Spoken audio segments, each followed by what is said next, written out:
사실은 그 사람들 문제라기보다도 그 사람 주변 사람들의 문제죠. 이게 사람들 몰래 하는 게 아니에요. 사람들이 보고 있는데 하는 거예요. 안에 한 방에 다 같이 앉아있는데 프라이버시가 전혀 보장이 안 되거든요. 화장실도 투명 아크릴로 이렇게 공개돼 있어요. 그러니까 볼일 보는 것도 다 옆에서 보고 있는 거고, 방 안에서 둘이서 손잡고 스킨십 하는 거, 주변에 방 하나에 기본 10명 있는데 2명이서 스킨십 하면 8명이 그거 보는 거잖아요. 그 다음에 혼자서 하면 나머지 9명이 그거 보는 거잖아요. 네, 그거예요. 안녕하세요. 저는 박중광 변호사라고 하고요. 형사 전문 변호사입니다. 10년째 변호사로 활동하고 있습니다. 일단 여자 수용자는요, 전체 수용자의 10% 정도밖에 안 돼요. 적죠. 지금 전체 수용자가 6만 명인데 여자 수용자가 6,000명은 안 되거든요. 10년 전에는 3,000명이었어요. 그러다 보니까 지금 여성 전용 교도소라는 게 청주 여자교도소인데 거기 하나밖에 없어요. 사실은 공식적으로는. 이해가 되시죠? 3,000명이니까 교도소 하나 TO가 적으면 500명에서 1,000명 사이인데 많이 지을 필요도 없었던 거죠. 여성 수용자가 그만큼 적으니까. 일단은 그렇고요. 그 다음에 가장 중요한 이유 중에 하나는 이제 여성의 신체적 특성 때문에 그렇죠. 임신을 할 수 있고 아이를 양육해야 되는 경우가 있잖아요. 임산부를 수용하고 아이 같은 경우는 이제 교도소에서 생후 18개월까지 양육할 수 있게 해주거든요. 그러면 임산부와 생후 18개월 아이를 양육할 수 있는 교도소로 지어야 되는 거잖아요. 그러다 보니까 그런 겁니다. 아이를 당연히 양육해야 돼야 되니까 등급 중에서는 가장 자유도가 높아야 되겠죠. 자유도가 높고 이제 가족들도 왔다 갔다 하기 편하고 아이를 양육하기 위해서, 임산부를 돌보기 위해서. 그러다 보니까 이제 청주 여자교도소가 공식적인 등급으로는 4가지 등급이 있거든요. 가장 가벼운 등급인 개방 등급의 교도소입니다. 거기 흉악범들이야 우리가 알고 있는 한두 명인데 그 교도소가 커버해야 되는 거는 평균적인 여자 수용자들이잖아요. 거기에 맞춰야 되는 거잖아요. 우리가 알고 있는 그 흉악범 몇 명을 위해서 교도소를 새로 지어요? 사실 경비 등급이 4등급인데 개방 등급 교도소는 청주 여자교도소밖에 없거든요. 비공식 개방 등급도 지금 천안 개방교도소가 있는데 말에 개방이 들어가 있죠. 근데 통계상 개방 시설로는 안 잡혀 있어요. 왜 그런지는 모르겠는데 거기 2군데예요. 다 여자교도소예요. 실질적으로. 지금 그래서 교도소가 과밀화된 게 지금 여성교도소 같은 경우는 TO가 없습니다. 새로 막 어떻게든 만들려고 하는 과정이고요. 계속 확장하려고 노력하고 있고 TO가 없어요. 그리고 조금 사법 정책적인 문제도 있어요. 왜냐하면 이렇게 여성 수용자가 지난 10년 동안 약 3,000명에서 5,000명 전후가량에서 2배 가까이 늘었거든요. 수용시설은 거의 그대로인데 그러니까 당연히 이제 좁죠. 많이 좁아진 건데 여기에 이제 늘어나는 데에서 가장 큰 부분을 차지하는 게 뭐냐? 2개예요. 마약과 보이스피싱. 근데 마약은 사실 여기 있으면 안 되는 겁니다. 마약 유통한 사람이 아니라 마약 복용자들이거든요. 대부분. 복용자들을 이제 가두는 겁니다. 왜냐하면 우리나라는 그동안 마약 청정국이었어요. 사실은. 근데 청정국이 왜 청정국이냐면 마약 유통하는 사람들만 잡았고 마약 복용자들의 비율이 적었기 때문에 그냥 사회적으로 포기한 거죠. 마약 복용자들을 케어할 수 있는 시설을 제도적으로 만들어 놓지는 않았어요. 또 다 돈이에요. 지금 선진국 같은 경우 미국, 영국, 그다음에 그 밖에 선진국들은 마약 법원을 따로 운영하고 있습니다. 미국에만 해도 4,000곳이 넘어요. 마약 법원이. 마약 복용자들을 법원에서 매니지먼트 하는 거죠. 관리하는 거죠. 감옥에 넣는다고 문제가 해결되는 게 아니잖아요. 본질적으로. 복용한 사람들이. 유통한 사람들이야 영화에서 보는 것처럼 총 들고 돌아다니면서 잡고 반항하면 쏴 죽이기도 하지만 마약 복용자들은 그렇게 할 거예요? 그건 아니잖아요. 그러다 보니까 지난 100년간 마약과 싸우면서 선진국은 그런 체제를 만들어놨는데 우리나라는 사실 그동안 외면해 왔거든요. 돈이에요. 선진국은 이슈가 야 마약 법원에서 어디까지 케어해 줄 건데 그런 거예요. 예산 때문에 생기는 문제들이죠. 근데 우리나라는 아직 그런 게 없어요. 여성 수용자들의 굉장히 많은 부분을 차지하는 게 이런 마약. 이거는 따로 빠져야 되는 거죠. 사실은. 지금 국가가 사기치고 있다고 저는 생각을 해요. 만들어야 되는데 사회적 이슈가 안 되었기 때문에 혹은 돈을 써야 되는데 이쪽을 안 쓰고 있으니까 제가 계속 지적을 하는 겁니다. 제가 몇 년 전부터 계속 기회가 될 때마다 지적하고 있어요. 자리가 이제 돌아가면서 이렇게 자리 배치가 돼요. 구치소 같은 경우 이제 미결 수용소 같은 경우에는 미결소들은 6개월까지 수감을 시킬 수 있기 때문에 그러면 이제 들어온 순서대로 제일 나쁜 자리에 처음에는 있다가 그 다음 수용자가 들어오면 그 자리가 신참 자리가 되는 거죠. 이렇게 돌아가면서 이렇게 자리를 맞는 경우가 많습니다. 루틴이 있죠. 왜냐하면 그렇게 특정인만 그렇게 할 수도 없고요. 교도관들이 다 눈뜨고 있는데 우리나라가 어떤 나라인데 대한민국이잖아요. 여기 우리 대한민국 국민들은요 부조리를 참아내는 사람들이 아니에요.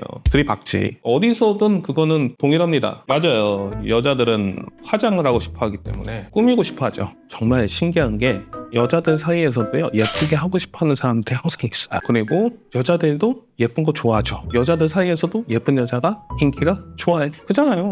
휴지심 2개. 그 휴지심 2개로 하나는 이렇게 머리를 말죠. 그리고 이제 고정을 해야 되니까 보통 그 고데기에는 이렇게 후크가 있어가지고 이렇게 머리가 자연스럽게 말리는데 휴지심 그런 게 없기 때문에 하나로 말고 그 위에다가 휴지심을 절반 정도 잘라가지고 이렇게 겹치게 만들죠. 그럼 고정이 되니까. 그리고 그 위에다가 핫팩을 딱 올려놓으면 고데기가 되는 거죠. 이렇게까지 해요. 그래서 적금 들어가고 화장하고 나온다니까요. 예, 색조도 하죠. 예컨대 아이 섀도우 같은 경우는 이제 형광펜 같은 거 있잖아요. 안에서 형광펜하고 수성펜 살 수 있어요. 그러면 이제 형광펜하고 수성펜하고 색깔을 딱 섞어가지고 이렇게 하고 빨간색 수성펜하고 연고랑 섞어가지고 볼터치하고 쓴다. 그리고 저는 굉장히 긍정적으로 생각해요. 자기 자신을 그만큼 관리하려고 하는 거거든요. 당사자가 소송에 힘을 쓰고 최선을 다해야 이제 소송도 잘 돌아갈 수 있는 거예요. 변호사 혼자 잘한다고 열심히 한다고 되는 게 아니거든요. 그럼 당사자가 그렇게 자기 자신한테 여전히 신경을 쓰고 최선을 다하고 있는데 소송을 포기할까요? 오히려 아무것도 안 하고 그렇게 깔끔하지 않고 추리한 모습으로 나오면요, 걱정돼요. 마음을 놓았구나 싶어가지고. 교도소 안에서도 자기 관리가 잘 되는 사람이 소송도 최선을 다해서 하는 건데 자기 관리가 안 되고 씻지도 않고 옷도 제대로 안 입고 나오면 어떤 생각이 듭니까? 그런 거예요. 여자 교도소도 그렇고 남자 교도소도 그렇고 그런 시대는 지났죠. 그런 시대는 지났고, 왜냐하면 당연히 사람이 살기 때문에 갈등이 일어날 수 있잖아요. 그리고 교도소는 그런 갈등을 제대로 못 풀어내는 사람들을 모아놓은 데가 교도소예요. 그럼 어떻게 하겠습니까? 교도관들이 그냥 두고 보지 않아요. 다 이렇게 이 조합, 이 방에 있는 사람들끼리 막 싸우고 그런다? 그럼 취재 가야 될 거 아니에요. 잘 취재 놓습니다. 그런 게 일어날 가능성이 적죠. 생각보다는. 서열보다도 이제 무리가 나오는 거죠. 무리가 나오고 이제 돈이 많으면 간식도 사줄 수 있고 편지 하나 보냈는데 우표라도 한 장 보태줄 수 있으면 이 사람이 자연스럽게 서열이 올라가는 거겠죠. 그런 식으로 서열이 정해지는 거죠. 자본주의 사회니까. 막 사는 거죠. 이제 분노를 풀 길이 없으니까 막 나가는 거죠. 어떻게 한번 건드려 봐라. 왜냐하면 안에서도 민원 제기하시는 분들 많아요. 분노 조절이 안 되시는 분들의 집합체잖아요. 그러면 어떤 스트레스나 분노를 어떻게 풀겠어요? 나가서 술을 먹을 수 있는 것도 아니고. 교도관들이 그래서 고생을 되게 많이 해요. 이걸 교도관들이 이제 매니지먼트를 해줘야 되잖아요. 그러면 어떤 사람들은 마음대로 하고 길가에 들어놓는 사람들이 있잖아요. 그리고 옷 벗고 시위하는 사람들도 있죠. 그 안에서는 어쩌겠어요? 그런 걸로 이해하면 뭐 충분히 될 거라고 생각합니다. 이 화를 풀 데가 없으니 그렇게 이제 극단적으로 표출을 하는 거죠. 우리가 좁은 방 안에서 이게 얼마나 좁냐면 누웠는데 어깨가 닿으면 좁은 거야. 근데 누웠는데 어깨가 안 닿고 주먹 하나씩 여유가 있어. 넓은 거야. 이런 방 안에 하루 종일 있고 싶어요? 절대 아니잖아요. 그러면 이 방에서 나가려면 어떻게 해야 돼요? 2가지 방법이 있죠. 첫 번째 노역, 두 번째 변호인 접견. 그래서 이제 유명한 수감자분들 계시죠. 특히 정치적인 분들 보면 하루에 2번씩 접견을 간다. 다 그 방에서 나오고 싶어서 접견을 불러가지고 접견을 하는 건데, 접견만 전문적으로 하는 변호사가 있을 정도예요. 돈 받고 접견 들어오는 거죠. 그렇게 해서 접견만 해주시는 분들도 계시고, 그 다음에 안에서 접견이 없다 그러면 이제 나갈 수 있는 방법은, 유일한 방법은 노역이죠. 얼마나 좋겠어요. 정말 나가고 싶어 한다니까요. 그 방에서 나올 수 있잖아. 그거 자체가 본인들이 생각하기엔 특혜죠. 근데 그거 자체도 TO가 적기 때문에 하고 싶어도 못하는 거예요. 사람들의 생각은 저 노역을 시켜야 된다.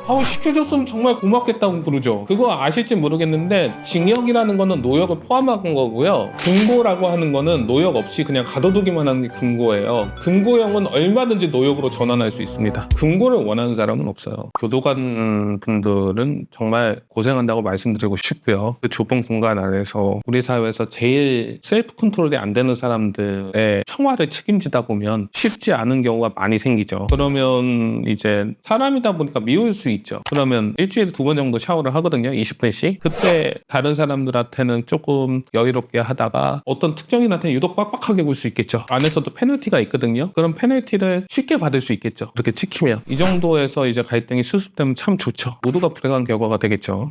이렇게 더 커지면. 안에서 우리나라 교도소에서 지금 탈옥한 얘기는 거의 못 들어봤고요. 신창원 이후로 저도 경험한 적이 없어요. 근데 이제 외국인 보호소가 있거든요. 불법 체류한 외국인들 추방하기 전에 잠깐 모아놓는 보호시설이라고 하는데 사실 교도소랑 다름이 없는데 좀 편하기는 해요. 거기서 이제 진짜 담을 타 넘어가지고 탈출한 경우가 있기는 합니다. 거기는 이제 경비 등급이 교도소보다는 낮으니까 탈출을 그렇게 해가지고 잡혔죠. 다 잡아요. 우리나라는.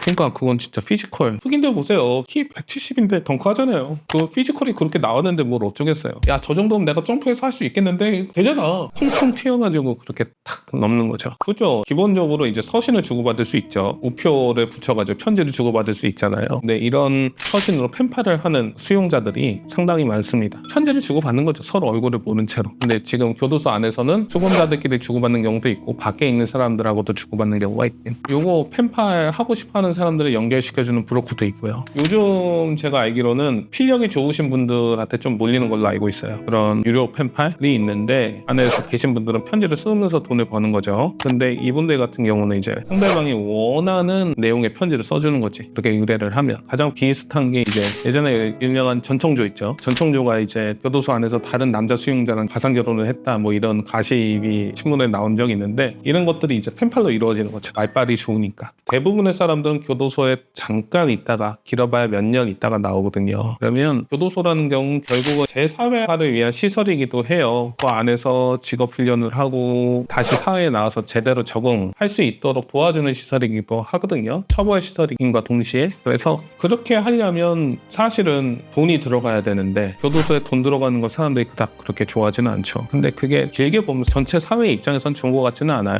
그래서 이런 부분에 있어서 만약에 이슈가 된다면 어쨌든 이 사람들 교화시켜야 되고 이 사람들 계속 교도소 보내면 어떻게 되겠어요? 우리 사회 유지 안 돼요. 미국 같은 경우는 200만 명이 교도소 안에 들어가 있어요. 그리고 약 1000만 명이 가석방 또는 집행유예 상태로 있습니다. 이게 성공적이라고 보시나요? 미국은 그래도 돼요. 하지만 우리나라가 그 정도로 이제 교도소를 운영하면 사회가 유지가 안 돼요. 인구수도 많고 수감된 사람도 많은데 회전율도 그만큼 높아요. 우리나라 같은 경우는 회전율이 미국만큼 높지가 않거든요. 미국은요 30년 이상의 형에 대해서는요 10년만 지나면 가석방 심사를 받게 돼 있어요. 연방법상. 그러면 징역 30년, 100년, 200년, 1000년이 나와도 10년 살고 나올 수 있다는 거예요. 주법상 더 빨리 나올 수도 있고. 근데 우리나라는 어떻습니까? 징역 30년 나오면요 가석방 받으려면요 80%는 채워야 돼요. 그러면 사람들은 이쪽은 징역 300년 때리고 우리나라는 징역 30년 때렸으니까 와 우리나라는 솜방망이 처벌이다. 아니에요. 이런 거를 모르고 이제 얘기를 하는 거죠. 결국 교도소 안에서 이렇게 대부분 이제 3년 이하로 살다가 나오는데 그런 사람들이 다시 이제 사회에서 잘 적응할 수 있는 그걸 도와주는 시설이라고 생각하시면 좋을 것 같아요. 단순히 처벌 시설이라고 생각하시기보다는 저는 그렇게 생각하고 있습니다.